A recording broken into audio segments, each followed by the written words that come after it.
berarti lewat Pak Darmaji aja. Bapak sebutkan kan di dekat tuh, bareng sak ramalan dia.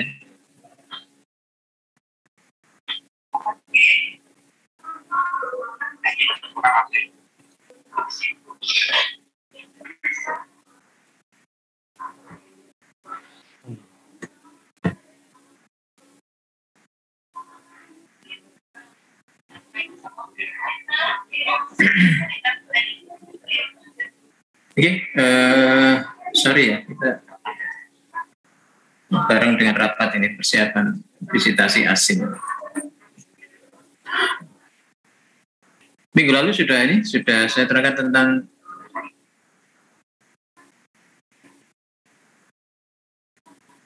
data mining itu apa? Sudah ya, sudah punya gambaran ya.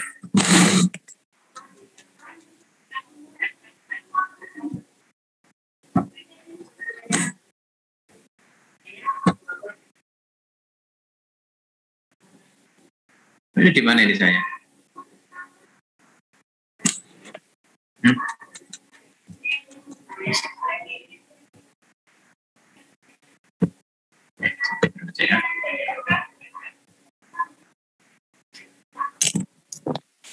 Oke. Untuk kuliah pengantar pendahuluan minggu yang lalu sudah saya ilustrasikan tentang waktu itu kita buka beberapa website online shop ya. Yang pertama ada Amazon, yang kedua ada 1 atau 2 online shop Indonesia. Kemudian kita lihat beberapa fitur di dalamnya.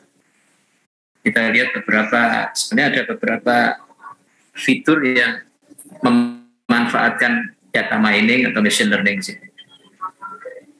Jadi kemarin sudah kita lihat bersama di Amazon itu sudah ada frequent pattern, di mana ada suatu event yang terjadi secara bersamaan atau transaksi bersamaan atau view melihat konten barang atau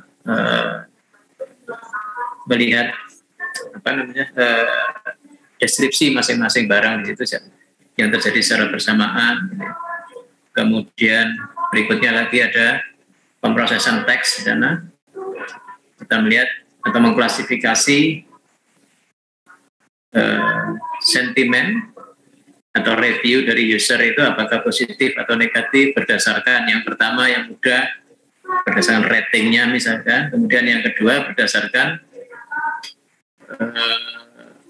summarize ringkasan dari komentar itu apakah negatif atau positif atau netral. Ya, sehingga kita lihat itu dari beberapa tipe itu kan. Nah, data mining itu nanti akan bekerja pada beragam jenis data. Mulai data transaksinya itu melihat barang yang dijual di Amazon misalnya. Kemudian dari yang melihat itu IP kita tercatat di situ, kita bisa melihat apakah yang sering dilihat oleh customer atau user secara bersamaan. Ya. Kemudian yang kedua, setelah frequent pattern itu juga ada lagi atau data yang kedua, tasnya sama, frequent pattern atau association rule adalah transaksi. Ya, barang apa saja yang dibeli secara bersamaan oleh para customer. Itu bisa didapatkan atau diperoleh dari data transaksi yang dilakukan oleh customer. Ya, dalam rentang atau interval waktu tertentu tergantung nanti domainnya seperti apa. Ya. Sehingga kita mengenal ada association rule, ada klasifikasi tadi, kita memprediksi apakah komentar itu negatif atau positif berdasarkan teks, atau kita mengklasifikasi apakah ini positif atau negatif berdasarkan ratingnya, 1 bintang atau 2 bintang atau 3 bintang, 4 bintang, 5 bintang.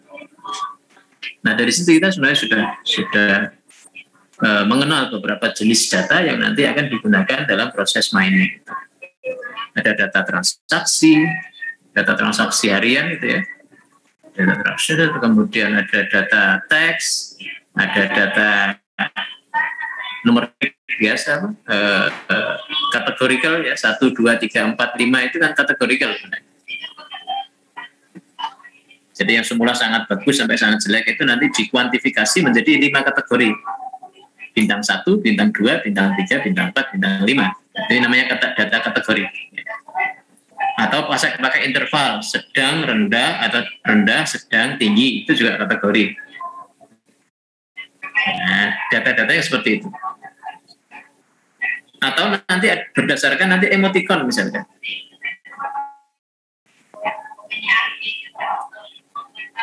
Ya. Jadi emoticon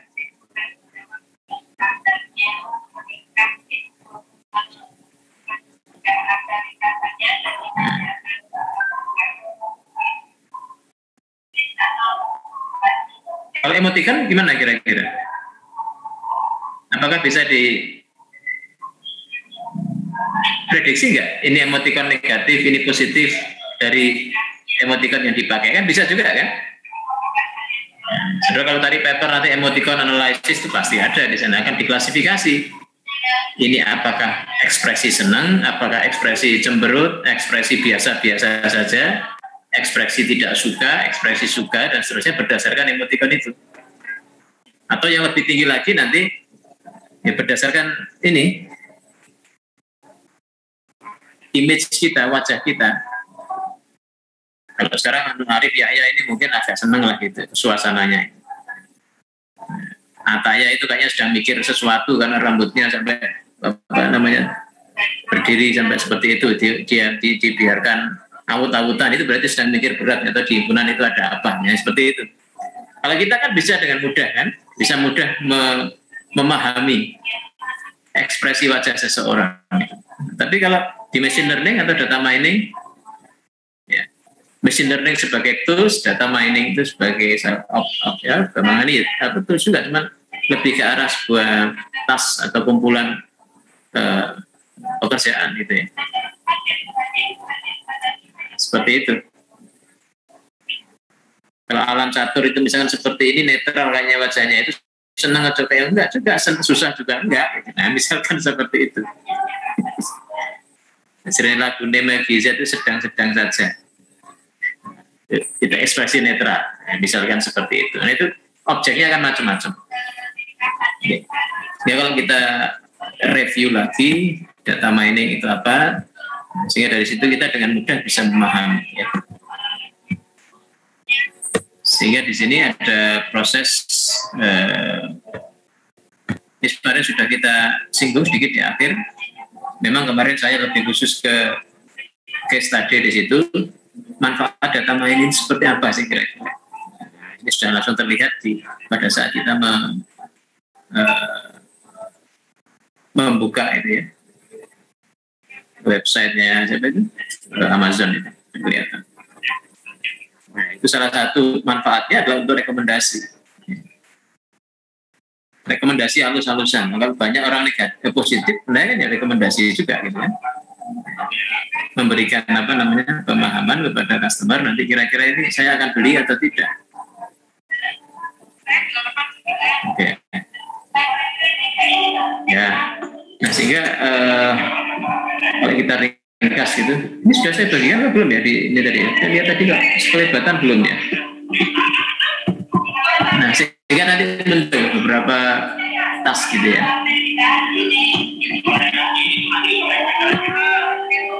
Oke. Jadi bisa kita definisikan sebagai proses untuk menemukan pengetahuan baru, kemudian valid, menarik, dan pola data yang berguna dalam suatu database yang besar. Jadi proses untuk menemukan, ya, to find the new knowledge. Kemudian yang punya sifat valid, benar, menarik, dan pola data yang berguna dari suatu database yang besar. Salah satu contoh nanti daripada setiap tas nanti akan kita uraikan. Contoh yang menarik itu seperti apa sih? Kalau di association rule itu ada suatu suatu proses yang namanya market basket analysis. Basket itu keranjang, pasar itu market itu pasar. Jadi analisis keranjang pasar itu kan semacam ini kan istilah ya. Yang dimaksud dengan keranjang pasar itu kan ya, kalau kita belanja ke pasar atau ke supermarket itu kan kita pakai keranjang itu kan. itu kan satu keranjang itu kan merepresentasikan satu transaksi. Sehingga yang kita analisis itu transaksi yang dilakukan oleh customer. Ya. Customer ya. Sehingga di situ nanti muncul dibalik apa yang dibawa oleh customer dalam keranjang-keranjang itu kan nanti kita bisa melihat di situ, oh ternyata barang satu keranjang itu kan nanti hanya kiasan ya, bisa jadi satu orang belanja satu satu apa ini yang didorong itu, atau dua keranjang jadi satu. Sebenarnya satu keranjang itu kan merepresentasikan satu transaksi pembelian kan sebenarnya. Ya dia dibentuk dalam wujud satu nota itu. Itu artinya bahwa barang-barang yang ada di dalam satu nota di transaksi pembelian itu atau transaksi penjualan oleh supermarket itu akan merepresentasikan satu kali belanja yang dilakukan oleh customer. Dari satu kali belanja, dua kali belanja, dan tiga dan seterusnya, mungkin sehari ada ribuan atau ratusan ribu kali proses transaksi. Kalau sudah ada jutaan transaksi, di Sakinah ada sehari bisa 3.000, 5.000 atau 10.000 transaksi ya. Tentu kalau mungkin hari biasa ya 1.000 mungkin ya. Kalau hari Minggu bisa jadi beberapa ribu. Dari situ apa yang bisa kita analisis? Kita bisa melihat apa sih yang sering dibeli secara bersamaan, seperti yang di Amazon kemarin.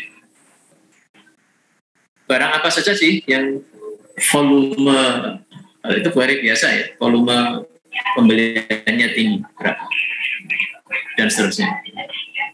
Sehingga kalau kita bisa melihat barang yang bisa dibeli secara bersamaan yang menarik, ya contoh-contoh yang ada di buku textbook data mining itu misalkan, kenapa sih kalau ada pattern itu bahwa seseorang yang beli bir, beli Pampers itu dia juga beli bir. Itu menarik ya, sering terjadi ternyata. Itu mungkin karena yang nyarang buku orang barat gitu ya.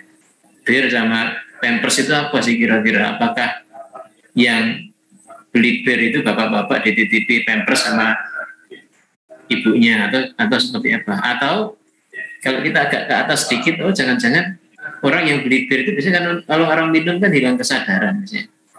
Sehingga dia pakai Pampers dulu karena dia bisa jadi nanti dia buang air nggak terasa dan seterusnya. Itu kan menarik ya, sesuatu yang menarik yang perlu dikaji lebih lanjut. Nanti bila ada suatu pola pembelian barang yang sering terjadi bersamaan, kemudian ada syarat jika seseorang ini maka dia akan beli barang yang lain, maka kan bisa kita analisis. Nah itulah yang namanya market basket analysis. Nanti di association dulu akan dipelajari lebih lanjut bagaimana proses untuk mendapatkan itu.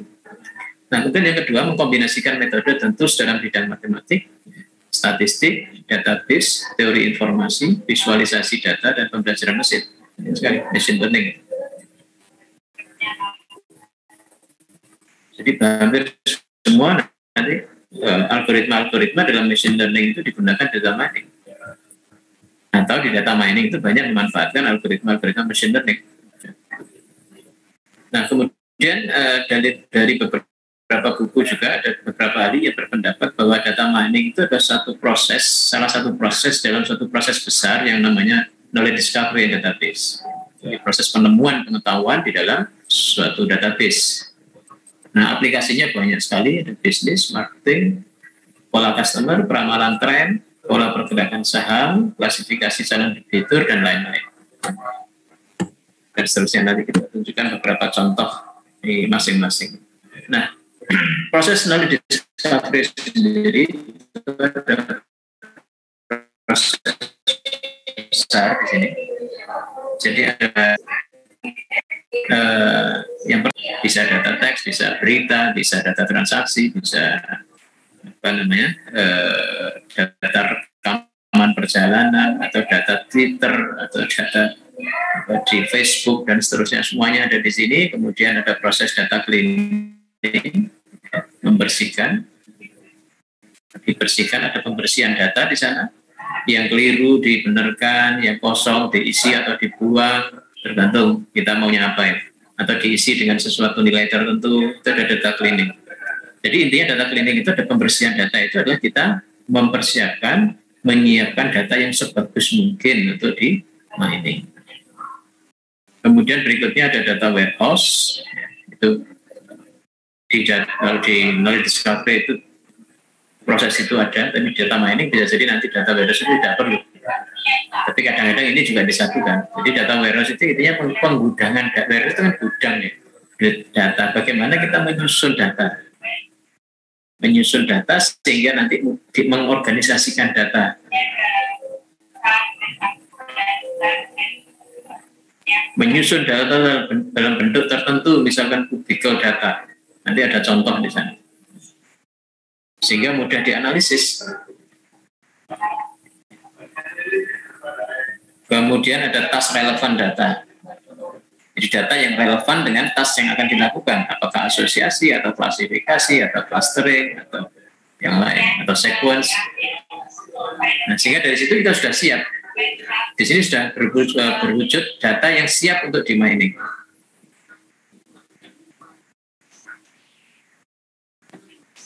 Kemudian setelah data mining, akan ditemukan proses ini, akan ditemukan pattern atau pola atau knowledge boleh pengetahuan yang nanti akan dievaluasi, mana yang menarik akan ditindaklanjuti dan seterusnya. Ini ada pattern evaluation. Nah, inilah proses. Nah, hasilnya nanti berupa knowledge.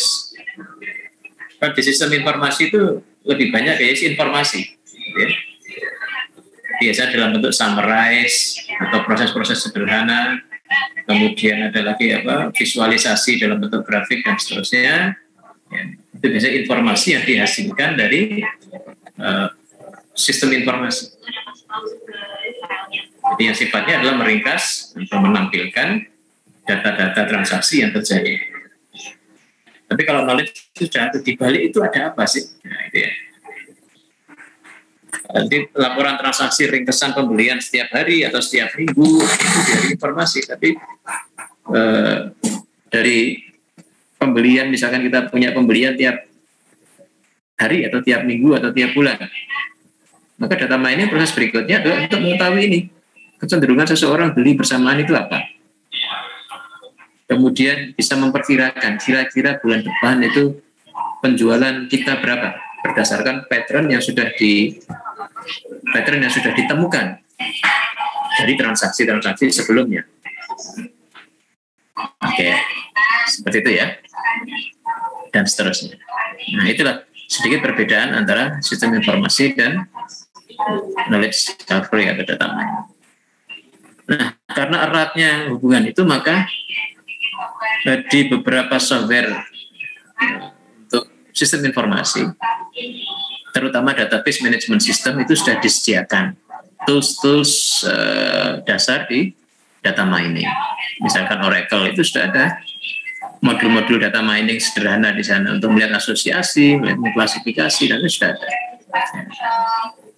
Ya, karena kalau nggak seperti itu ya mereka akan ketinggalan gitu ya. SAS itu juga software statistik ditambahi dengan tools untuk machine learning dan data mining. MATLAB juga seperti itu, sudah banyak sekali. Oke, seperti itu ya. Ini kalau misalnya ada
Oke.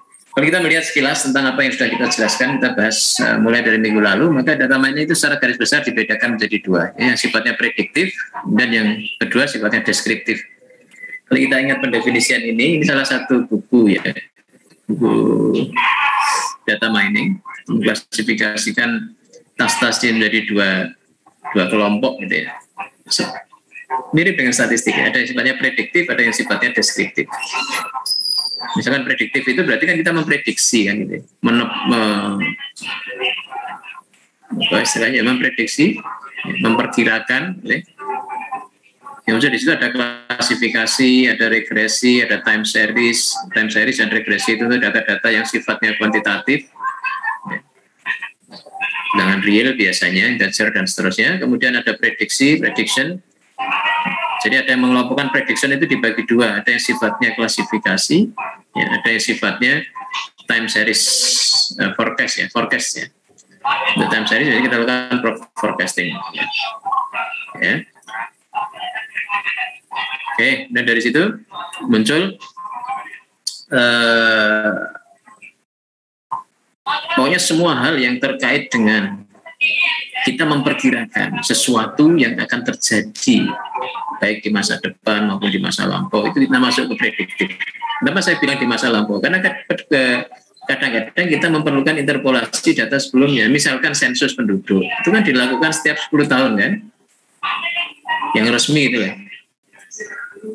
Secara resmi kan dilakukan setiap 10 tahun. Nah, untuk ngisi tahun-tahun setengahnya itu bisa ya memang ada juga kalau semuanya online bisa langsung ketahuan penduduknya berapa. Tapi kalau tidak tahu ya kita interpolasi kan akhirnya. Nah itu mestinya kita yang bisa berperan banyak di situ. Ya 10 tahunan, 70, ke tahun 80, 90, 2000, 2010 ya seperti itu ya. Nah, untuk ngisi tengah-tengahnya kan sistemnya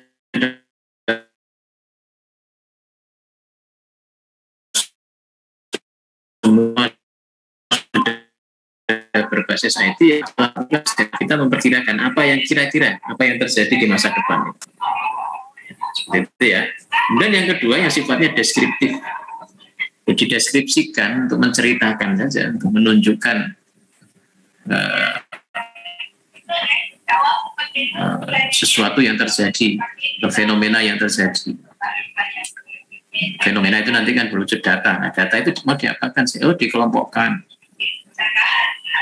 Yang sejenis, yang sifat-sifatnya mirip, itu dijadikan satu kelompok. Nah, sehingga wujudnya nanti berupa klaster-klaster atau kelompok-kelompok. Maka disebut clustering. Kemudian ada summarization.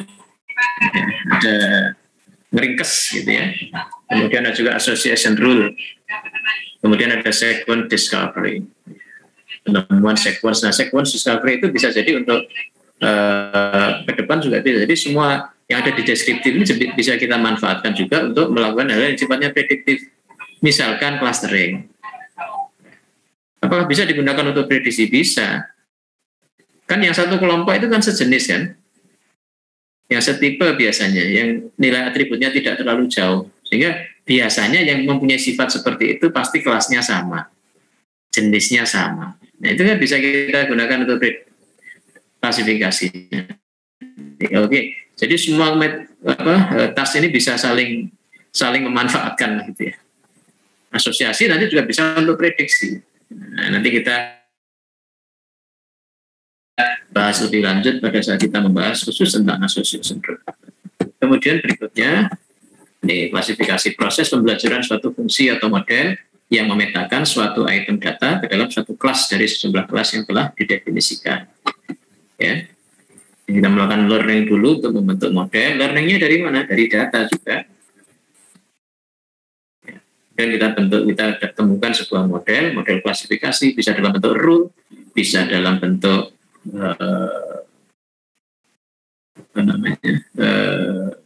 ada rule, ada decision tree bisa juga kita nyatakan dalam bentuk rule atau ditransformasi menjadi suatu data itu ditransformasi menjadi suatu matrik, nanti matrik itu nanti akan dihitung dan diklasifikasi.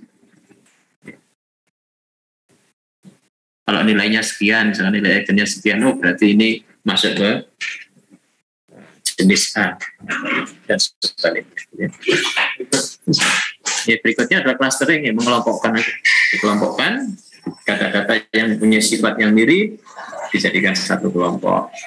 Nah, disebut satu kelompok itu sejauh mana dia bisa disebut satu kelompok atau kelompok yang berbeda. Nah, tentunya nanti ada parameter yang kita gunakan. Misalkan jaraknya tidak boleh sekian, kita bicara jarak juga. Kalau jarak antara titik dalam garis bilangan jelas, jarak dua titik dalam suatu bidang koordinat juga jelas. Tapi kalau jaraknya ada dua teks, ada dua paper A dan B, jaraknya berapa? Itu konsep lebih lanjut lagi dari jarak. Kita mendefinisikan jarak, misalnya kesamaan saja. Oh, kesamaan dari paper A dan paper B itu misalkan 90%, oh berarti jaraknya itu dekat. Misalkan seperti itu. Artinya kita sudah mengubah konsep jarak yang semula yang ada di kita itu ada dua titik, kemudian kita cari jaraknya. Karena titik itu apakah di satu dimensi atau dua dimensi atau tiga dimensi. Sekarang itu menjadi berubah. Dalam bentuk teks kita bisa mencari jarak antara dua teks, kita bisa mencari jarak antara dua gambar dan seterusnya. Oke. Nah, itu nanti ada threshold itu, jarak itu yang menentukan seberapa mirip satu objek dengan objek yang lain. Dan association rule, penemuan pola intratransaksional dalam database transaksi yang itu sudah kita bahas di minggu yang lalu. Ada sequence mining, penemuan pola keterurutan suatu event pada waktu tertentu. Kemudian ada beberapa bidang yang terkait. Ini di information retrieval atau information theory sebenarnya. Ada similarity measure, ada ya, jadi mengukur atau ukuran kesamaan dari dua objek, dua data itu gimana sih? Ada juga konsep hierarchical itu seperti apa. Kemudian ada web search engine dan seterusnya. Itu dibahas di information retrieval atau information theory. Kemudian ada teorema bias, ada fuzzy set, di matematik dan statistik ada rough set, di regression analysis, ada EM algorithm, ada k-mean clustering, time series dan seterusnya. Itu ada di math and statistik. Di machine learning ada neural network, ada decision tree algorithm, ada deep learning itu masuk sebagai pengembangan dari neural network. Kemudian ada juga nanti reinforcement learning dan seterusnya. Itu nanti ada mata kuliah khusus di machine learning. Saya ngajar di S2. Kemudian di sini ada algoritma. Di algoritma itu ada apa? Karena datanya nanti itu sangat-sangat besar. Biasanya gitu ya. Kalau di TA ya paling ribuan sampai jutaan. Lomba Revi kemarin itu ada data hasil 15 juta. Itu. Jadi hasil perekaman sensor di salah satu perusahaan semen itu ada 15 juta data, 15 record. Karena setiap 10 detik itu sensor yang ada di mesin itu akan melaporkan kondisinya bagus atau tidak ya. Ada inilah, ada report yang diterima pada setiap 10 detik. 10 detik berarti sehari ada berapa itu kalau mesinnya bekerja full. 1 menit saja sudah ada 6 kali, 1 jam berarti 6 kali 60. 1 hari berapa? Itu ada 1 tahun data itu, sudah 15 jutaan record. Sehingga kalau bekerja dengan data yang besar, maka kita perlu algoritma yang efisien, yang cepat. Sehingga meskipun datanya itu tumbuh sangat besar, itu masih bisa, ya masih acceptable, masih bisa diterima waktu komputasinya. Misalkan nanti pangkat 4 masih bisa diterima, pangkat 5, pangkat 6. Syukur-syukur logaritmik, kan? Kecil kan? Nah, makanya perlu mencari algoritma yang sifatnya scalable, artinya mampu menangani data yang besar. Kalau ada data yang besar itu sebesar apa sih yang bisa ditangani oleh algoritma itu? Sehingga perlu disiplin ilmu analisis desain dan analisis algoritma. Kemudian ada juga struktur data. Seperti saya pada saat S3 dulu memanfaatkan struktur data tree untuk melakukan proses pencarian frequent pattern tadi. Kita kembangkan algoritma itu. Sudah dikembangkan orang, tapi bentuk data spasial gimana itu yang kita lakukan. Ya, di situ ada analisis algoritma, memori yang diperlukan berapa, waktu komputasinya berapa, seterusnya. Kemudian database karena hampir semua data atau sebagian besar data itu didapatkan dari database management system atau transactional data, maka kita perlu memahami tentang database. Ada relational data model, ada structure query language, ada data warehouse, ada scalability teknik, dan seterusnya. Nah, itu adalah sebagian bidang-bidang ilmu yang saling berkaitan di data mining. Ini ada beberapa aplikasi yang sudah kita bahas beberapa kali, misalkan ada market analysis and management, target marketing. Tentunya apa yang ditawarkan ke saya dengan yang ditawarkan ke Izzuddin itu berbeda. Karena pasti sudah ada seleksi bahwa nomor saya mungkin dari bank atau dari mana gitu ya, data kita itu. Sudah ada satu sistem yang memilih ini perlu ditawari apa enggak, produk tertentu misalkan, produk rumah atau produk. Kalau Izzuddin ditawari apa biasanya? Ditawari makanan. Makanan. Lalu mungkin berarti itu didapatkan dari transaksi saudara di Gojek atau di ini. Tapi saya beda. Saya sering itu dikirim itu loh. Bisa ngeramal angka togel itu. Kemarin itu saya harus langsung blokir. Tahu dari mana kok bisa seperti itu, misalkan itu ada sesekali kadang-kadang. Nah itu sudah nggak menggunakan ini, dia random saja. Nah, mungkin ya. Nah, utang-utangan kan jelas, pegawai negeri itu sering utang, apa tak kayak utang ya, sering ditawari utang apa itu namanya, pinjaman online itu. Seperti itu, berarti kan ada proses yang misalkan pegawaian, oh ini karena sering transaksi beli makanan, maka itu ditawari makanan. Karena berdasarkan transaksi yang direkam oleh sistem Gojek atau sistem apa gitu ya, itu ternyata sering beli makanan.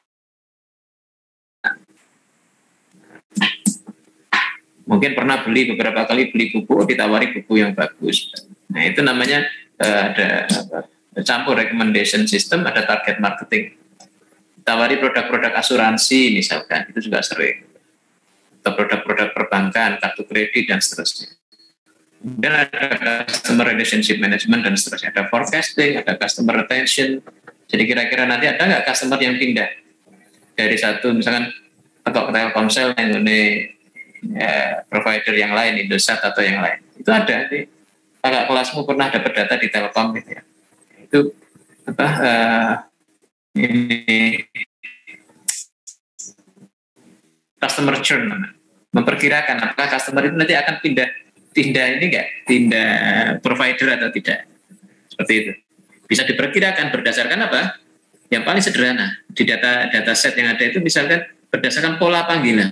Nah, pada saat dia mulai bisa ada berpengaruh, menariknya di situ. Oh ternyata gaya proses apa jadi bisa frekuensi, bisa ini ya, perilaku seseorang di dalam menggunakan HP-nya itu, teleponnya itu, pola koneksinya dia, aksesnya dia itu bisa mempengaruhi ini, dia akan pindah atau churn atau tidak, pindah ke provider yang lain atau tidak. Nah, itu bisa diperkirakan. Itu pernah ada TA yang seperti itu. Atau fraud detection, misalkan ini seseorang ini nanti akan berpotensi untuk gagal kredit atau tidak. Itu kita bisa fraud detection, bisa memperkirakan berdasarkan transaksi yang ada. Misalkan kalau ini berdasarkan data sebelumnya, atau ternyata ada pattern yang menarik misalkan. Oh, kalau seseorang itu bekerja di bidang ini itu cenderung bermasalah kreditnya. Misalkan saya kata, makanya saya nggak nyebut profesi. Bisa jadi seperti itu. Karena apa? Karena memang datanya itu menunjukkan itu. Datanya menunjukkan dari histori apa? Dari historical data, dari data apa kredit, pembayaran kredit, ngangsur kredit sebelumnya itu muncul apa? Pattern itu ditemukan. Dan seterusnya. Itu namanya fraud detection. Atau fraud detection itu untuk memprediksi apakah ada gangguan ini atau tidak. Nah, yang dilakukan Revi sekarang yang baru lulus itu, dia memperkirakan itu fraudnya itu apakah kira-kira kapan mesin ini rusak. Nah, yang saya ceritakan tadi ya, data ada 15 juta data itu sudah lolos di conference yang nanti prosedurnya akan terbitkan oleh Springer. Itu ya.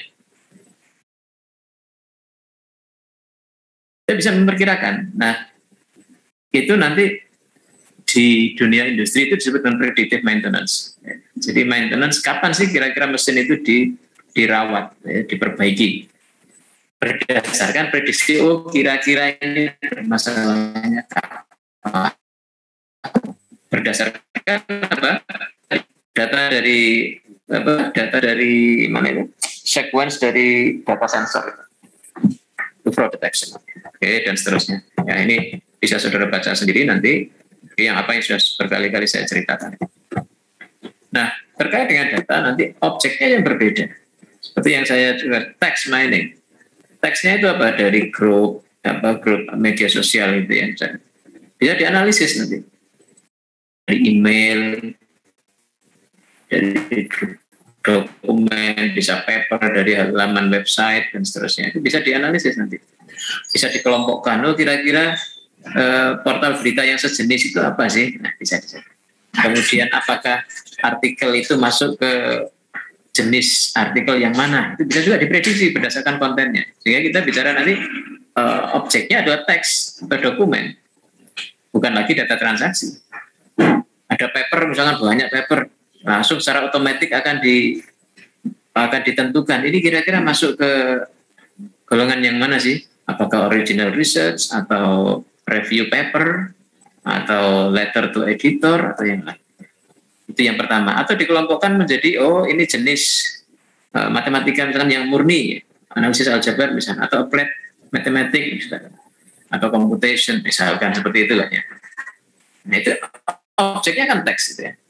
Atau tadi yang sudah kita contohkan kemarin itu, komentar orang terhadap buku itu ya. Nah, itu namanya nanti sentiment analysis. Atau komentar terhadap hotel, TA-nya siapa itu, di hotel di Jakarta, di Jogja, di Surabaya, dan Bali. Jadi dia mengumpulkan data dari TripAdvisor. Di situ di sana ada hotel ya, nama hotel yang ditawarkan nama apa saja, itu kan ada komentar review. Itu untuk mengklasifikasi nanti ini komentar ini positif atau negatif dan seterusnya. Kemudian berikutnya nanti akan dimanfaatkan untuk mengklasifikasi lagi apakah hotel ini termasuk bagus atau tidak. Seperti itulah. Jadi objeknya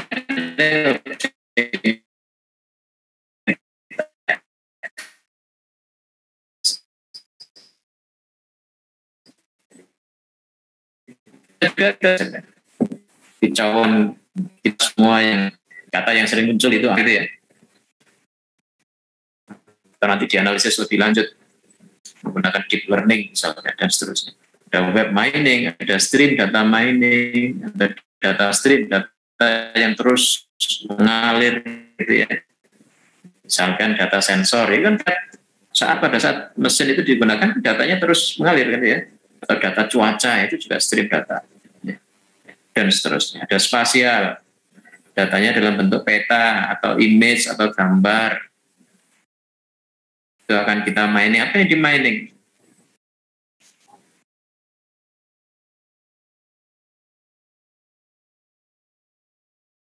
Kita bisa mencari asosiasi. Ternyata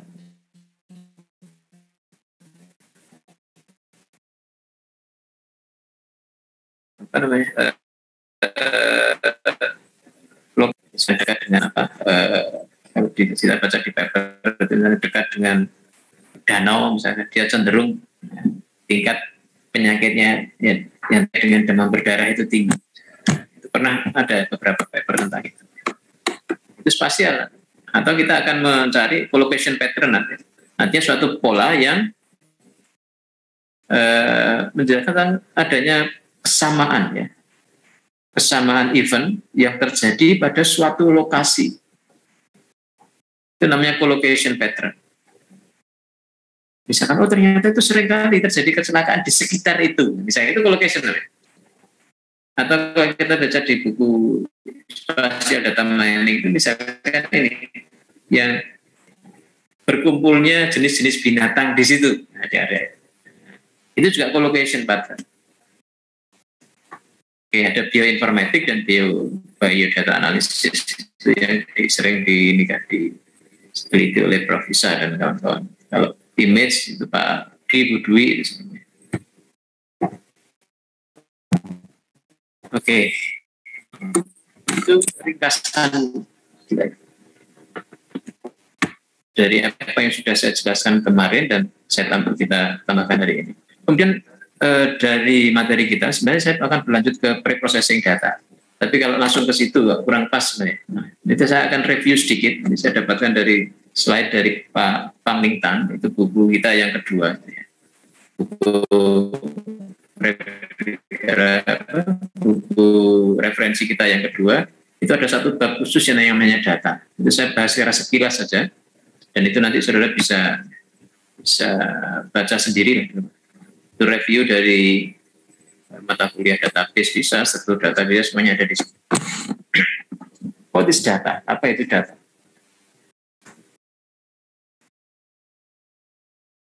Collection of data object and their attribute. Himpunan dari apa? Apa data? Nah, ini lah. Bukan redundannya, lah bulat lah ya. Collection of data object and their attribute. Apa lah? Definisi data dengan data ya.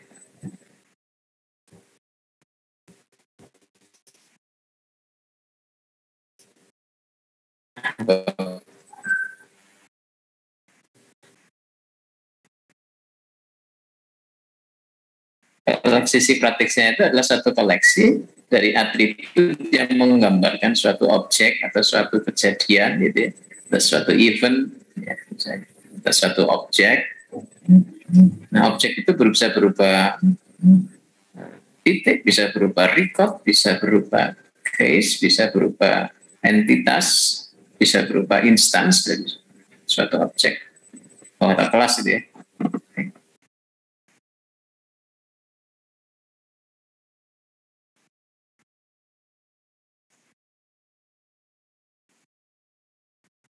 Nah, atribut sendiri apa atribut itu?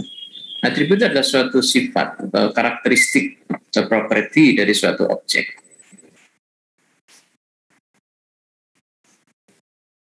Saya bisa mempunyai nilai atribut yang berbeda tergantung kepada karakteristik saya sebagai apa.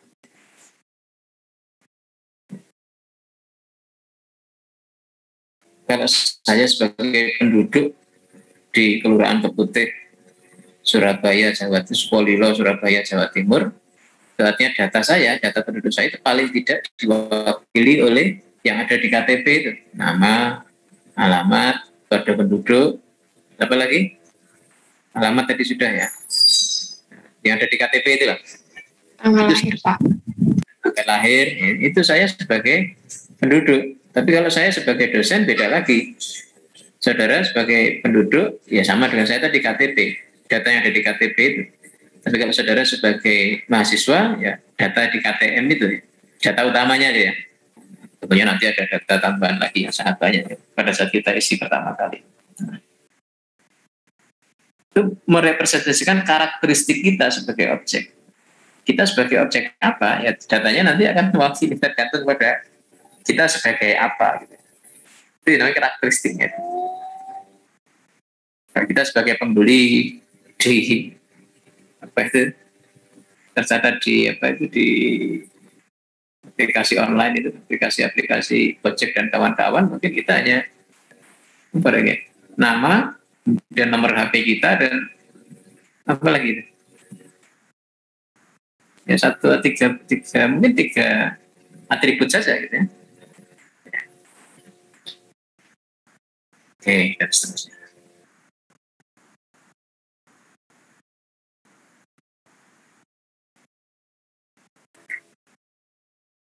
Oke, ini objek.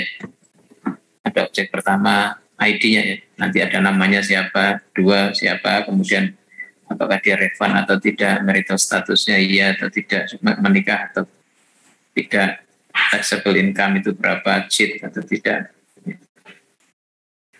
dan seterusnya.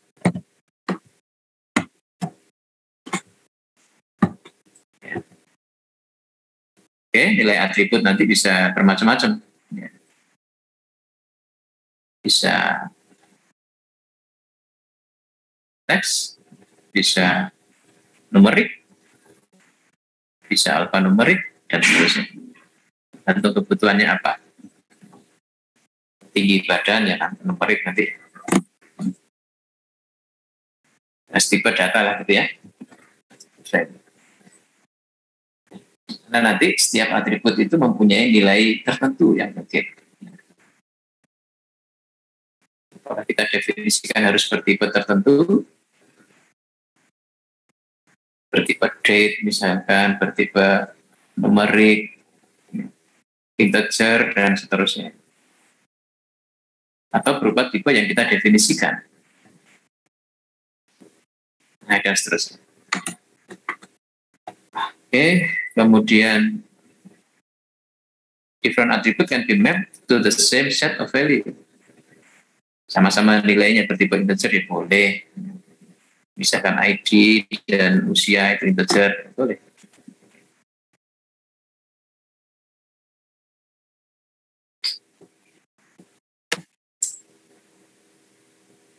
Kemudian berikutnya, pengukuran ini.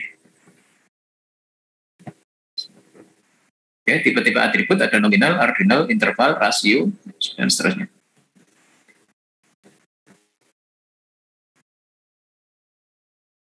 Ordinal itu ya misalkan ada ranking gitu ya, kemudian ada grade, kategori itu loh, ya. Kategori 1, 2, 3, misalkan kita grade 1 sampai 10, nilai itu dari A sampai berapa itu E gitu ya, A, B, ya itu macam ya. Kemudian tinggi itu bisa numerik, bisa kalau kita kategorisasi menjadi tinggi, sedang, pendek, misalnya. Seperti itu. Dan seterusnya. Kemudian ada property of attribute value, sifat-sifat dari nilai atribut. Misalkan integer ya kita bisa melakukan atau beberapa sifat di sini dan beberapa operasi. Ada kesamaan, tidak samaan, urutan, kemudian addition, ya, penambahan atau pengurangan, kemudian perkalian, pembagian, dan seterusnya.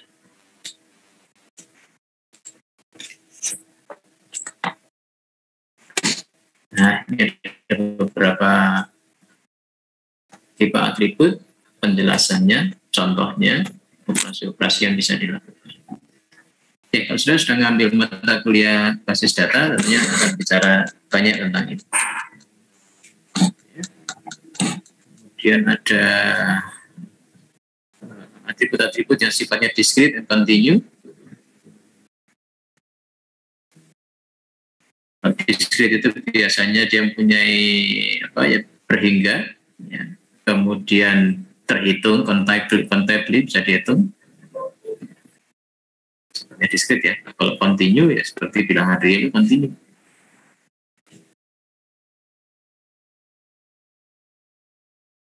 Oke. Sebagai contoh apa? Pada pos gitu ya. Kemudian usia itu juga discrete bisa continue. Kenapa kita sebut continue ya? Kalau kita itu kan umur saya itu berapa? Misalkan 51 sekarang. Kan tidak 51 blok kan? Aslinya usia itu kan continue, tiap hari saya nambah usianya. Tapi itu didiscretkan dalam bentuk apa? Misalkan digawe tahunan.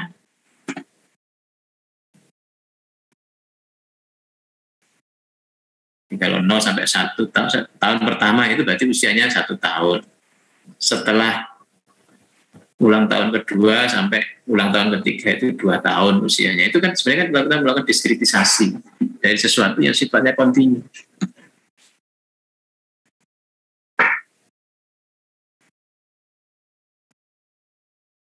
Contoh usia ini, usia saya bisa continue, bisa discrete. Meskipun selama ini yang kita kenal discrete, tapi sebenarnya kan continue dia. Karena mengalir terus gitu, sepanjang waktu sampai nanti suatu titik nanti. Nah, kalau kita bicara di teori bilangan ya di continue itu misalkan ya continue ya. Misalkan temperatur, usia. Nah, temperatur pun itu juga sekarang didiskretisasi. Sebenarnya kan continue dia, suhu itu berapa sih? Apakah 10 itu pas 10 kan ya enggak juga. Gitu.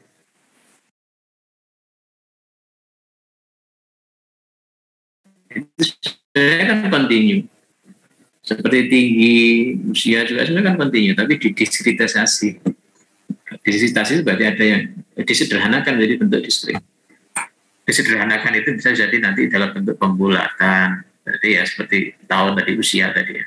Dibulatkan ke bawah, bisa dibulatkan ke atas, atau dengan aturan tertentu. Sehingga, tetapi dalam representasi di komputer itu kan nanti terbatas kan itu ya. Nah, sehingga bilangan real atau nilai real itu biasanya direpresentasikan dengan menggunakan apa? Bilangan yang berhingga sifatnya.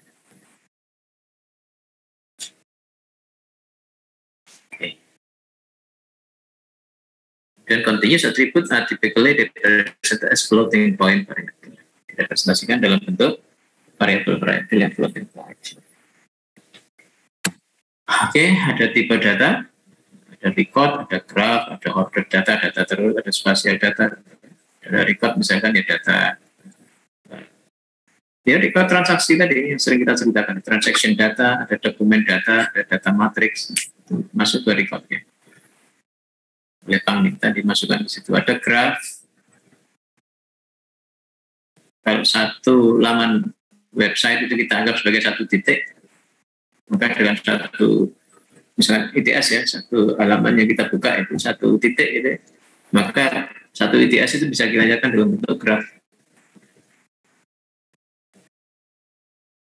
Tergantung nanti strukturnya seperti apa. Bisa jadi nanti dari ITS kemudian nanti turun ke bawahnya fakultas misalkan, ada titik fakultas, kemudian berikutnya ada lagi ya, lembaga penelitian yang berdasarkan itu susunannya nanti.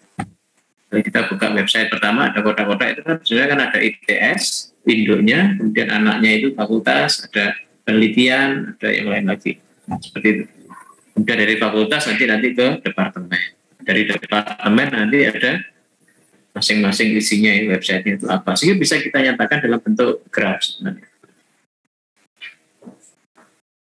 Kalau sudah dalam bentuk graf, apa yang bisa kita analisis? Banyak sekali.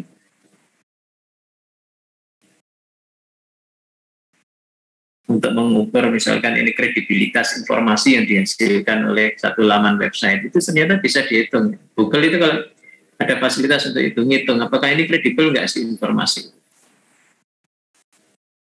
Berdasarkan bisa jadi yang ideal kan isinya, tapi bisa juga model aksesnya itu seperti apa, itu bisa dihitung seberapa banyak user yang akses ke halaman web itu dan seterusnya. Representasinya itu biasanya dalam bentuk graf. Kemudian molecular structure, saya lihat struktur gambar-gambar di kimia itu kan banyak ini kan struktur molekul itu juga dalam bentuk graf. Kemudian ada yang sifatnya data terurai, ada spatial data, ada temporal data, sequential data, ada genetic sequence data. Ya. Sequential data, misalkan dari data tadi, temporal data itu data sensor tadi itu sequential data. Setiap 10 detik kirim data. Nah, genetic sequence data. Misalnya kita akan menganalisis DNA ini dari seseorang, dari individu itu kan nanti ada jutaan itu kan, satu individu itu bisa menjadi miliaran kombinasi ini, miliaran ini struktur DNA itu bisa punya miliaran elemen ACGT. Susunan dari itu nanti membentuk sebuah sequence. Ada lagi RNA dan seterusnya. Nah, itu namanya masuk ke RNA. Kemudian ada dimensionality, ya, dimensi, ada dimensi 1, 2, 3 dan seterusnya. Ada sparsity, apakah data itu sifatnya sparse atau tidak, itu tergantung pada kemunculan data tertentu pada rentang waktu tertentu misalnya. Apakah sering terjadi atau jarang, ya, itu katanya ada sparsity. Nanti ada resolusi di data spasial biasanya dan seterusnya. Oke, kemudian ada record data, ya, data yang memuat collection of record, mana setiap record itu memuat ini fixed set of attribute, ya, memuat atribut yang tetap panjangnya. Jadi misalkan ini ada 1, 2, 3, 4, 5 atribut. Kita punya 10 record di sini, itu artinya kita mempunyai 10 individu, 10 objek, yang masing-masing objek diwakili oleh nilai dari masing-masing atribut, relevant, marital status, taksonom, taxable income, dan cheat. Panjangnya sama, sudah teratur seperti ini. Itu zaman dulu kita pakai itu untuk di mining. Nah sekarang itu sudah berkembang, datanya sudah campuran yang seperti yang disebutkan di awal tadi. Tidak hanya record data, tapi data graph, data order juga. Semuanya sekarang menjadi objek dari data mining. Ini data matrik, ada beberapa contoh. Ya, oke, bisa kita nyatakan dalam bentuk matriks, di mana elemen-elemen matrik itu biasanya berisi apa? Hubungan antara objek tertentu dengan objek yang lain. Di mana objek yang pertama itu biasanya di baris itu nomor berapa, pada baris yang beberapa dan kolom yang beberapa. Itu relasinya nanti bernilai sekian, ada bobotnya di situ. Kalau data bisa kita nyatakan seperti itu, maka itu kita sebut dengan data matrik. Kalau di kita itu apa? Data matrik.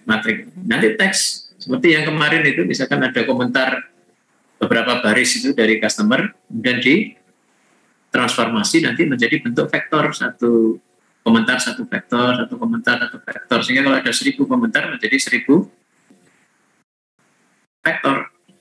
Kumpulan dari vektor itu kan membentuk matrik nanti. Nah, itu yang kita analisis. Jadi data matrik itu nanti mungkin berasal dari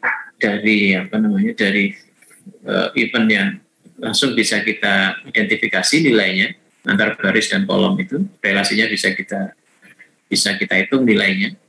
Ada juga data matrik yang kita dapatkan yang kita peroleh dari transformasi dari bentuk data yang lain. Saudara nanti sudah waktunya TA dan saya sering melihat seminar itu kan banyak sekali. Sudah ada tools untuk mentransformasi bentuk teks menjadi matrik.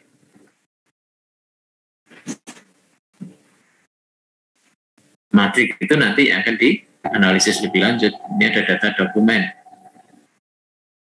Dokumen nanti bisa kita nyatakan dalam bentuk vektor. Misalkan kita punya vektor, ini punya baris atau kolom di sini. Barisnya adalah dokumen, kemudian kolomnya ini adalah kata-kata penting. Misalkan. Kebetulan di sini ada kata-katanya itu terkait dengan apa? Olahraga di sini ya. Nggak tahu sepak bola atau apa ini. Ada tim, ada coach, ada play, ada ball, ada score, ada game, ada win, loss, time out, season.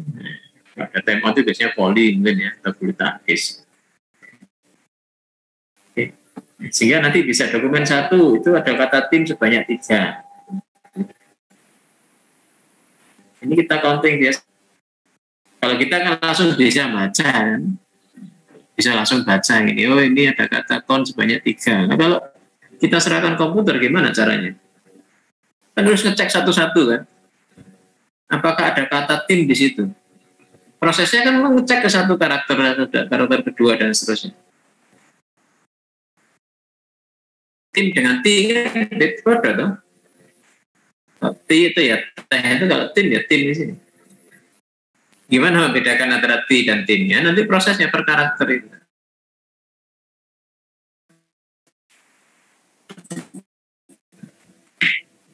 tentunya.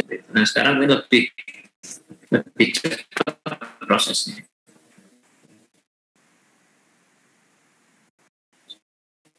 Proses searching itu zaman dulu sederhana sekali, ya sekarang sudah ngetik sembarang aja di situ, beberapa kalimat itu dan mereka sudah merealisasi algoritmanya.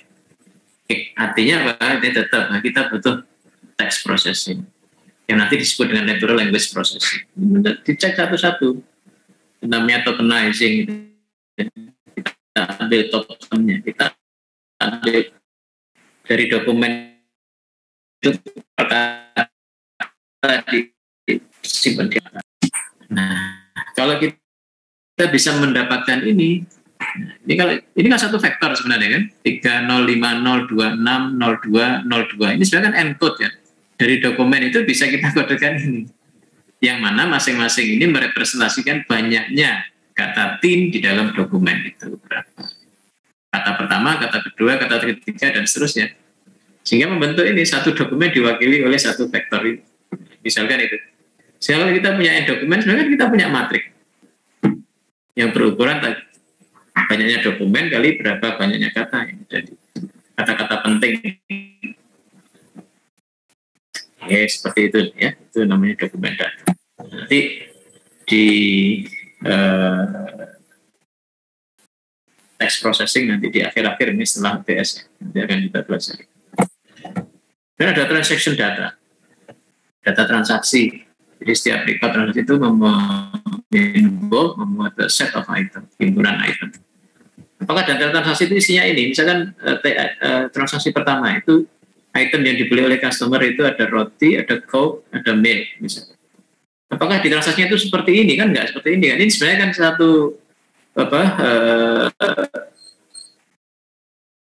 satu ringkesan sebenarnya dari data transaksi yang sebenarnya. Saya sudah ngambil database itu juga ada tabel transaksi. Itu kan ada ID transaksi, kapan terjadi transaksi itu, kemudian siapa yang mencatat transaksi itu, misalkan kasirnya, kasir number, bisa namanya, bisa nomornya misalkan. Kemudian barang yang dibeli itu itemnya ada 1 sampai 50 misalkan.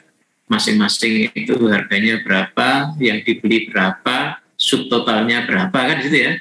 Saudara perhatikan nanti kalau nyimpen struk dari Sakinah atau yang lain, atau dari minimarket sebelah kita yang kita belanja itu, transaksinya itu kan seperti itu di database itu tersebut. Ada yang utuh seperti itu atau didetailkan di detail transaksi. Nah itu diringkas menjadi tabel ini. Nah, ID 1 misalnya penjualan pertama, itemnya ada bread, ada coke, ada milk. Yang kedua ada beer, bread, dan seterusnya. Ini ringkesan dari tabel transaksi. Nah itu kita sebut dengan data transaction data. Ada graf data seperti ini. Ya. Oke. Ini menandakan link HTML ini. Nah tergantung nanti satu objek ini merepresentasikan apa. Bisa jadi nanti satu website matematik itu jadi satu titik. Bisa jadi juga satu graf tersendiri karena di dalam website itu ada banyak sekali halaman, di situ ada halamannya sendiri. Nah, itu namanya hypergraph nanti. Jadi graf di dalamnya ada graf.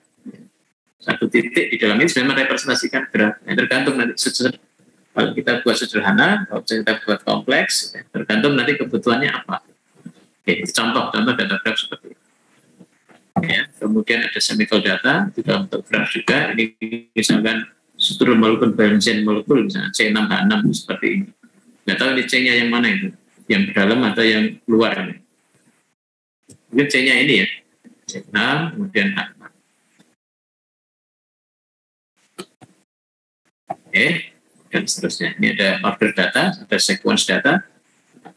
Misalkan ini data transaksi tadi, pembelian pertama customer beli barang A dan B, pembelian kedua ini D, pembelian ketiga C dan E. Itu ada sequence nanti. Ini pelanggan kedua ya, atau customer kedua, ini customer ketiga. Oke, menjadi sebuah sequence. Apa yang bisa kita hasilkan dari situ? Oh, ternyata seseorang yang beli ini berikutnya dia akan beli barang ini. Oh, ternyata sering terjadi. Dari 10.000 transaksi itu, oh, ternyata 1.000 transaksi itu mempunyai pola yang sama. Jadi bisa dianalisis, oh kira-kira nanti orang ini akan belanja ini. Ini bisa kita manfaatkan untuk recommender system. Seperti yang diciptakan oleh Mbak Putu itu, yang dari Amerika itu.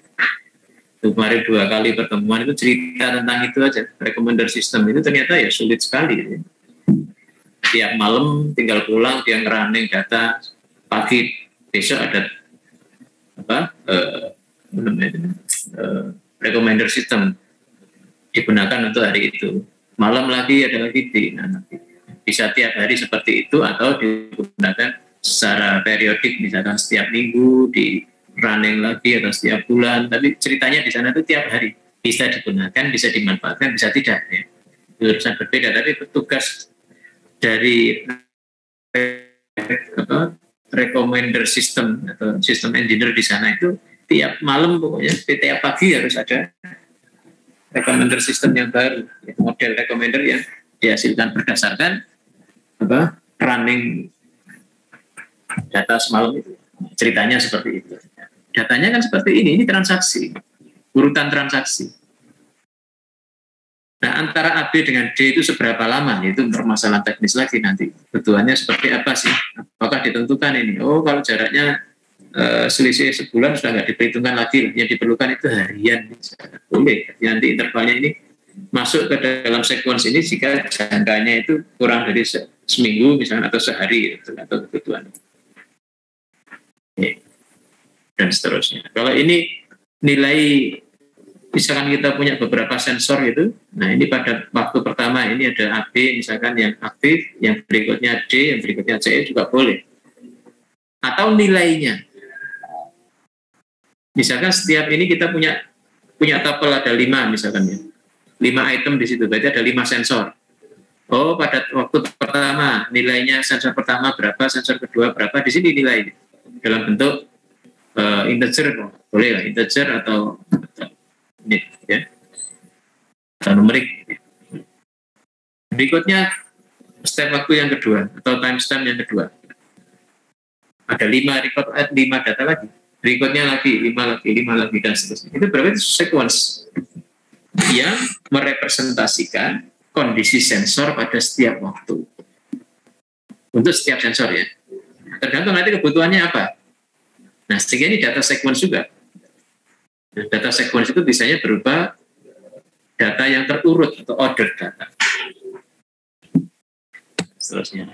Nah, ini juga ini genomics data ya. ACGT yang seperti saya sebutkan tadi, DNA manusia itu tersusun dari gabungan antara ini susunan ACGT. Oke, dan seterusnya. Temporal data, ini waktu temporal Januari kondisi seperti ini, nanti Februari beda lagi. Ini apa sih, mewakili apa ini? Mewakili suhu yang terjadi pada wilayah ini, pada area ini. Kalau merah berarti suhunya tinggi, biru ini suhunya rendah.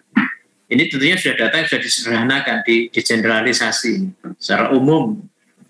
Data di seluruh wilayah ini dunia bagian selatan ini kan, ini Australia, ini termasuk Indonesia, itu pada bulan Januari kok rada dhuwur ya. Nah, itu Januari lah, misalkan bulan. Sepertinya kemarin itu ada kebakaran itu bulan apa itu ya? Mungkin di Australia, tapi justru di Indonesia itu tidak. Nah, ini mungkin kurang akurat ya. Bulannya itu mungkin bukan bulan Januari. Karena kalau Januari biasanya panasnya kan di Indonesia itu kan tidak terlalu panas kan. Tapi Australia itu bakaran ya, panas. Di Australia Selatan. Tapi paling tidak dari sini kita bisa melihat bahwa pada satu waktu ini, ya, ini daerah selatan, bumi bagian selatan itu panas, bumi bagian utara dingin. Nah, dan seterusnya. Nah, mungkin itu Indonesia dianggap panas, khatulistiwa itu kan tiap hari ono panas, ono adem tuh ya. Sehingga mungkin ini ikut di generalisasi itu, diperumum lah gitu ya.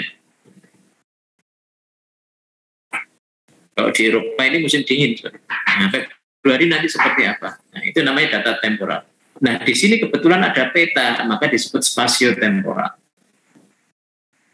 Kalau hanya temporal saja, data waktu sekian, ini berapa suhunya,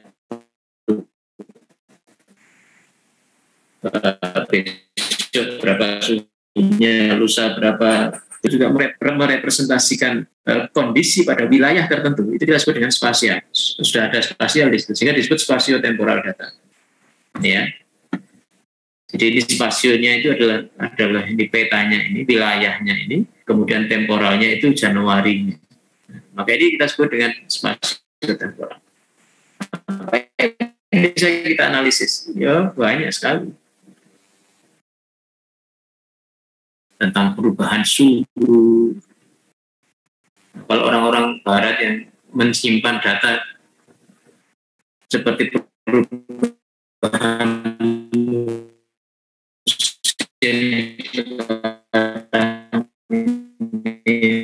ada climate change, ya, perubahan iklim di Januari seperti ini, Februari seperti tadi. Oh, ternyata ada pergeseran. Setelah kita melakukan analisa 25 tahun terakhir itu, dari peta itu bisa kita cocokkan, bisa kita analisis perubahan yang mengalami ini, kecenderungan berapa lama sih musim panas terjadi. Oh, ternyata lebih lama. Kemudian suhu tertingginya berapa? Oh, ternyata lebih banyak juga. Sehingga kita bisa menganalisis nanti kira-kira beberapa tahun lagi itu kondisi dunia ini seperti apa. Nah, seperti itu bisa kita kan, atau datanya bisa direpresentasikan dalam bentuk spasio-temporal data. Temporalnya ini termasuk data order data terurut juga. Tapi ada tambahan spasial. Average monthly temperature of land and ocean. Jadi rata-rata suhu bulanan dari daratan dan lautan. Ternyata seperti itu. Tadi yang saya ceritakan tadi Januari itu dengan Australia kan kebakaran, Indonesia rada adem, tapi tetap bahwa datanya di sini adalah average monthly, rata-rata bulanan, rata-rata temperatur atau suhu bulanan dari ini area ini dan dari laut dan daratan. Kalau kita ambil satu daerah bisa jadi berbeda nanti. Bisa jadi di sini itu lebih rata-rata biru none Cina none gini pada bulan Januari ini rata adem tadi.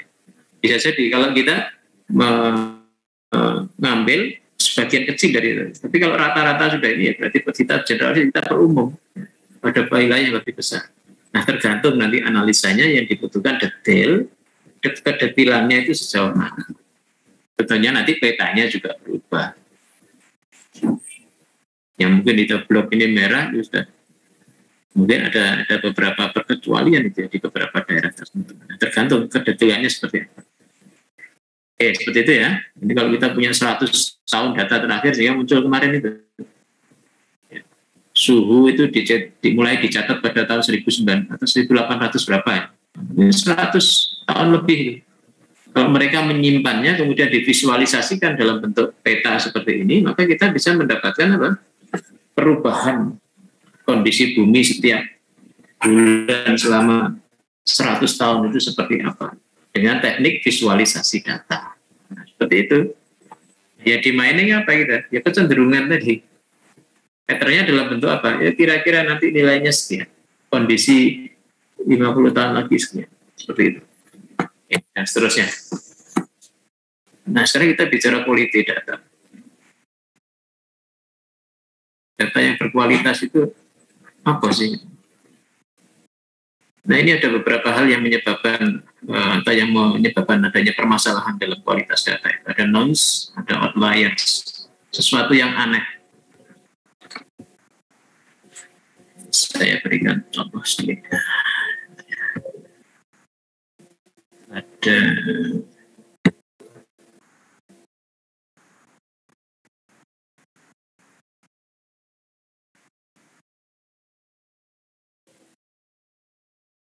seperti ini.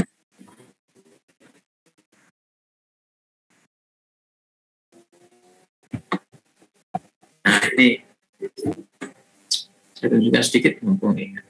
Ini saudara melihat gambar apa ini? Masih yang PPT, Pak. PPT apa? Gambar ini?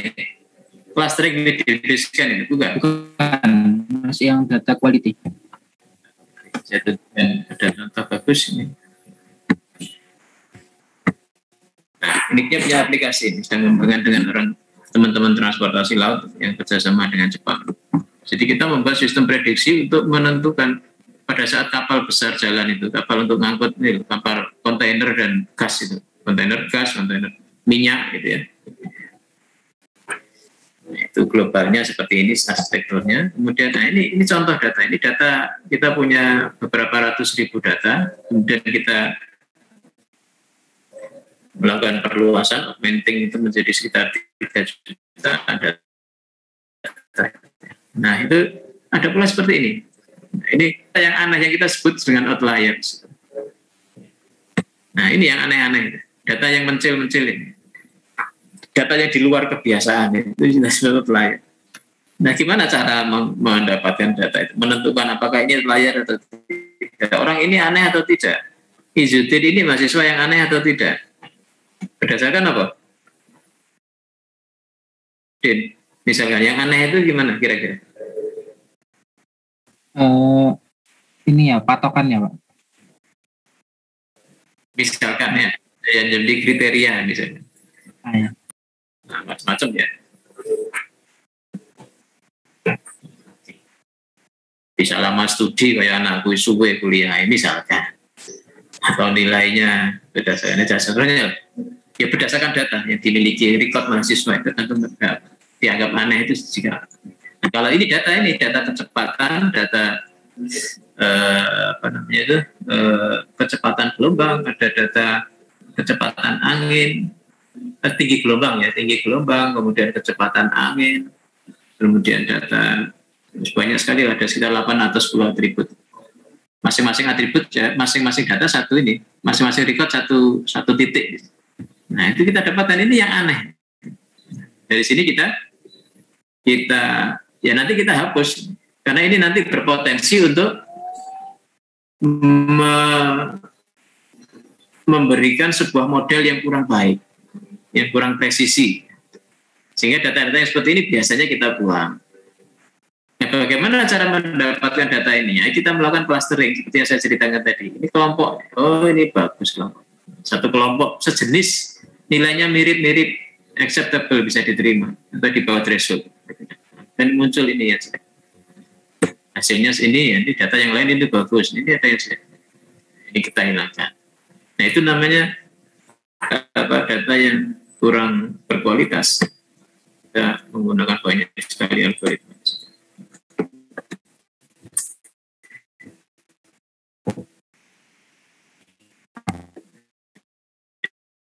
Contoh data yang bagaimana? Value, nilai yang tidak benar, ya. Ada duplicate data, kalau di database kita sebut redundance data, ya. Data yang redundan, yang berulang-ulang, yang sama nilainya.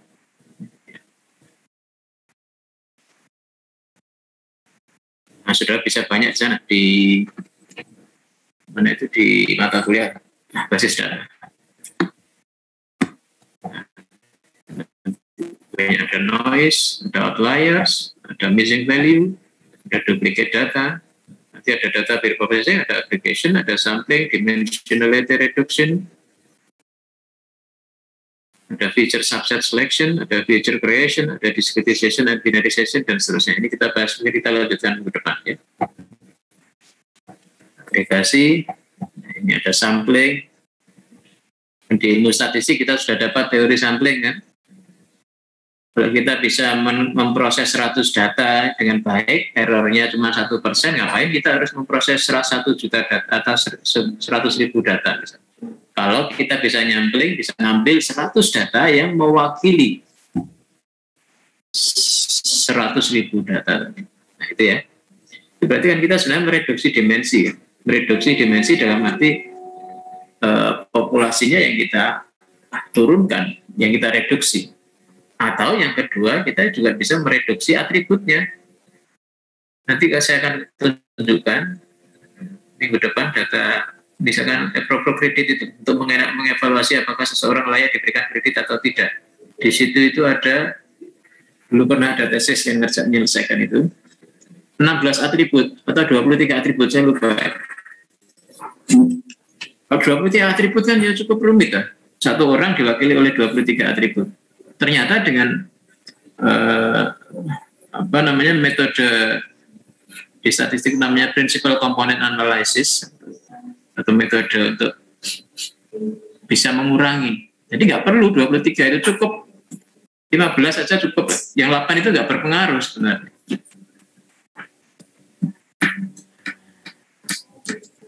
Nah, di slide yang saya tunjukkan tadi sebenarnya kita sudah melakukan itu. Data yang tidak berkorelasi kuat itu kita tinggalkan saja. Nah, seperti itu reduksi dimensi dari sisi atribut, jumlah atributnya yang dikurangi. Atau yang pertama tadi, kita melakukan sampling, populasinya yang kita kurangi. Nah, seperti itu ya. Tapi datanya didik, teman atau di data mining jenenge. Data mining itu datanya ukurannya gede. Nah, itu masalah lain lagi.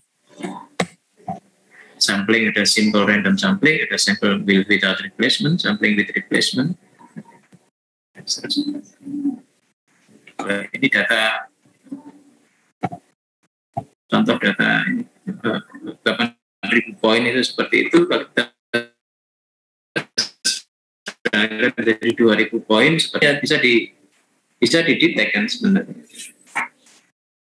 Ini menyatakan gambar apa kira-kira?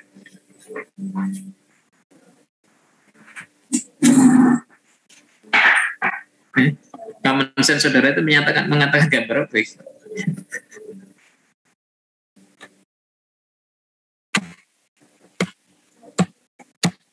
Dimensional reduction ya, pakai PCA tadi yang seperti yang saya ceritakan, ada isomap dan yang lain. Ini dimensinya 206 misalkan. Ini kebetulan orangnya sendiri yang menjadi contoh. Feature subset selection. Ini kita ambil ya, subset yang ada beberapa cara. Dan ini bisa saudara baca nanti. Nah, ini ada, kita lanjutkan ke depan. Ya. Feature creation, ada mapping data in use space dari data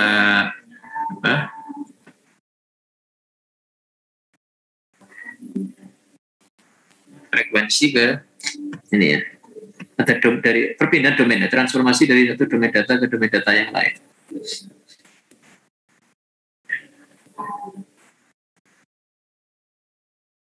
Oke, dan seterusnya. Ya, sekali lagi. Tapi yang sudah di bawah-bawah ini sudah kecampuran. Jadi misalkan kita akan menggunakan ini. Nah, ini harus dikelaskan dulu, class label. Nah, class label itu kita pelajari di klasifikasi sekitar bab 5 atau 6, ke 5 atau 6. Nah, ini kita memanfaatkan metode-metode atau tas-tas dalam data mining untuk melakukan preprocessing data. Kita sudah bicara preprocessing. Belum selesai ya, mungkin minggu depan. Ini jarak, ini juga macam-macam ini. Ada Euclidean distance, yang kita kenal selama ini, ada Minkowski distance. Itu sebenarnya ya generalisasi ya. Rumus umum dari atau Euclidean distance itu merupakan kasus khusus dari Minkowski distance. R2 itu menjadi R sama dengan 2 itu adalah jarak Euclid. Kalau R1 itu kita sebut dengan Manhattan distance atau taxi cab atau L1 norms distance. Kalau R-nya tak hingga itu menjadi supremum atau L max norm atau L infinity norm distance. Jadi rumus umumnya itu kita sebut Minkowski. Kasus-kasus khususnya itu ada Manhattan distance, ada Euclidean distance.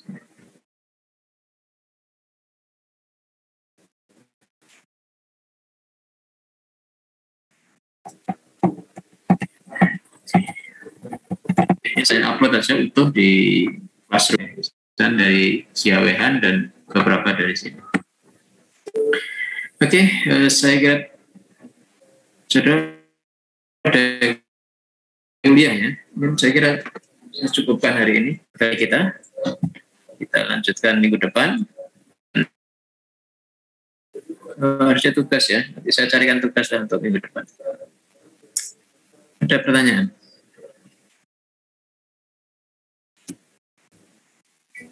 Maaf Pak, saya untuk menanya, absennya Pak. bagaimana Pak? Absennya bagaimana Pak? Ya boleh. Takon-takon mau. Absennya lali. Nah, sekarang baru absennya.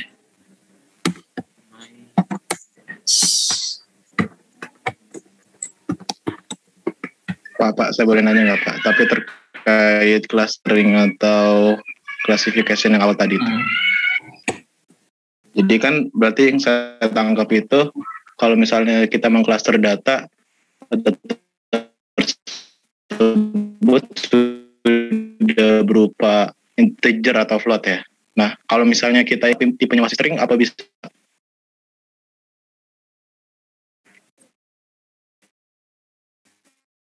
Ya bisa.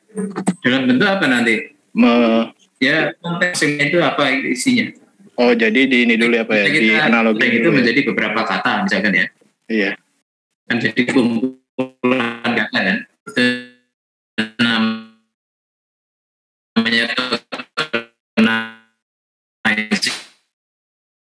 Oke. Nah, kata itu nanti yang akan disederhana itu kata itu di itu aja kalau frekuensi kata ini ada di dalam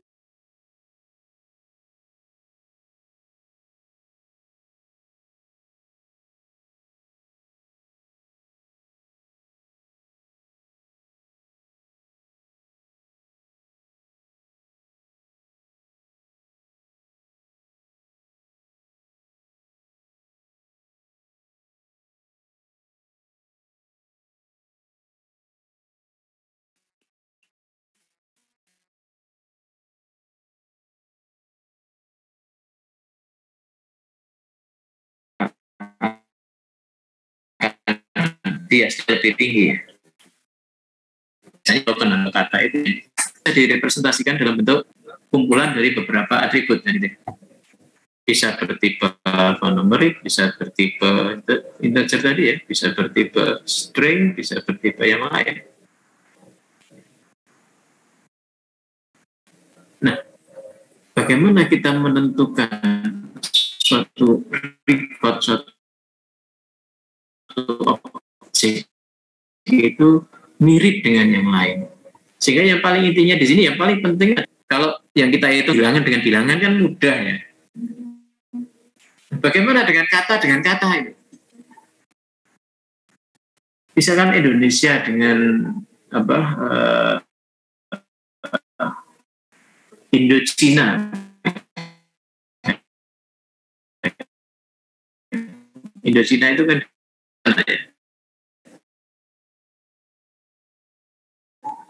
Kamboja, kemudian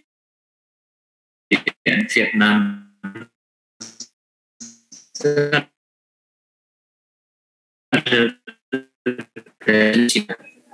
Karena Indonya di depan.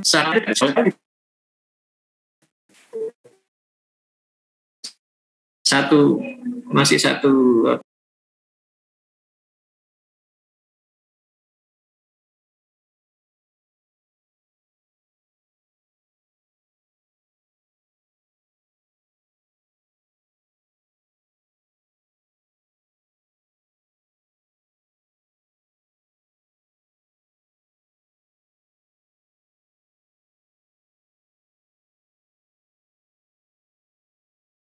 sekali sama bisa, tapi ini dua-duanya dekat atau jauh. Nah, tergantung dekat dari sisi semantik atau dekat dari sisi leksikal kenyataan. Kalau katanya ya bisa, podo bisa.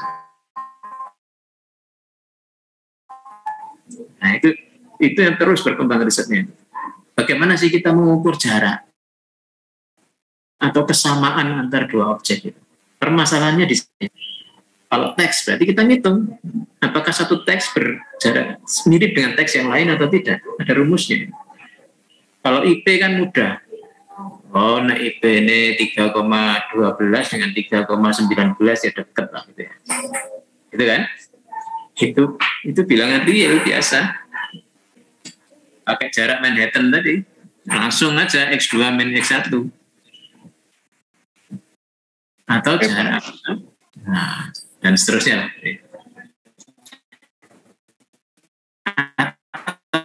Atau satu orang itu ada IP, lama studi 12, itu berarti lama studinya 8, kemudian IP-nya 3,12. Mahasiswa yang kedua diwakili oleh nilai 14 semester, IP-nya 2,9.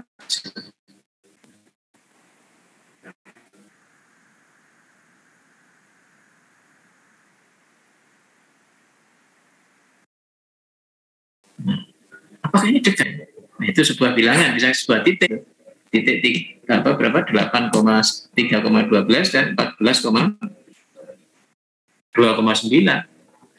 Tinggal kita ngitung, gampang itu dua titik, kita tinggal ngitung pakai jarak Euclid. Nah, masalahnya kalau nilainya konsep jarak itu yang penting. Bagaimana sih kita ngitung kemiripan kata, kemiripan topik, lebih atas lagi kemiripan paper. Bagaimana kita mengukur? Tentunya nanti ada perhitungan baru, jarak antar teks, jarak antar dan seterusnya. Itu ya. Ya Pak, terima kasih Pak. Gimana kalau kita satu mahasiswa diwakili oleh 20 atribut? Ya udah ya, kita ngitung 20 atribut itu. Ini jadi my presensi. Bisa dibayangkan ya? Bisa Pak. Nah, kalau nggak Python tinggal manggil. Nah, tapi kan kita dikuliahkan itu bukan untuk bahas Python, tapi bahas konsepnya seperti apa. Nah, nanti di clustering saudara bisa mencoba itu. Kadang-kadang ada yang bisa dicari di fungsinya itu bisa kita akses berapa jaraknya, bisa tidak. Nah, data mining. Kita tadi mulai jam sebentar ya. Kita mulai jam berapa tadi? 11.35 ya. Sekarang selesai jam 13.20 lah supaya bisa absen. Kalau 13.15 sekarang nggak bisa absen. Ini ada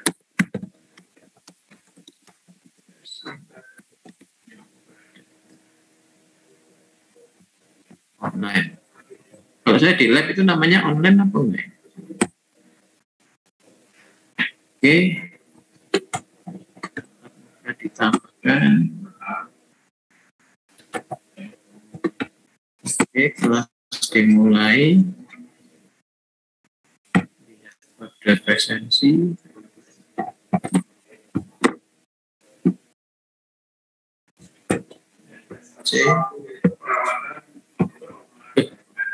Sebenarnya.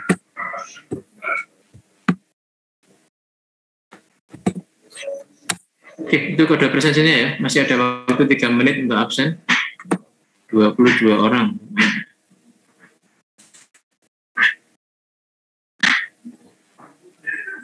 Oke, berapa menit lagi akan tutup otomatis. Saya harapkan nanti Afifah ya, ngisi berita acara ya. Baik, Pak. 13.20 tadi saya tutup.